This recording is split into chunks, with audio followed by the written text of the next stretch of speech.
வருகிறது தெரியுமா? எங்கேயுமா வருகின்றார்? ஆதி வெள்ளிக்கையிலே வடக்கு கோட்டை வாசலிலே ஆயிரங்கால் மண்டபத்தில் 32ஆம் தூணத்திலே தூண்டாத மணிவிளக்கு சுடர் விளக்கு எரியும் போதே ரெண்டு காலம் வண்டி ஓட்டா ஈசன் தேவி பார்வதியா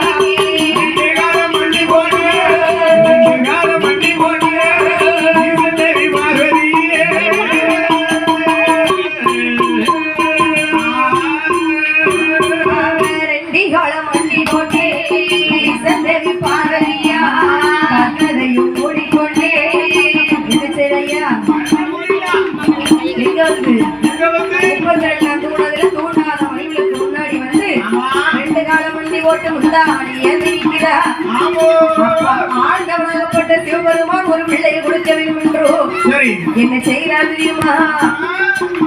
அவர் தோன்றாத மணி விளக்கையே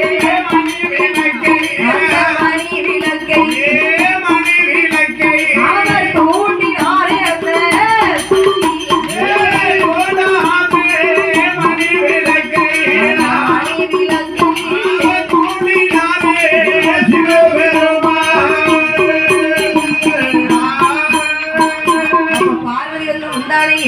கண்ணு மூடி நிற்கும் பொழுது அப்ப ஆண்டவன் சிவபெருமான் பின்னாடி ஓடி வந்து தூண்டாத மணிவிளக்கை தூண்டும் பொழுது பார்வதி முந்தானையில் என்ன செய்கிறது?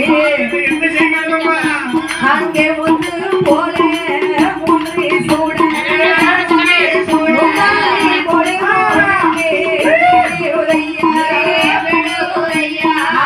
பூட்டி மெல்ல பிடித்தாலே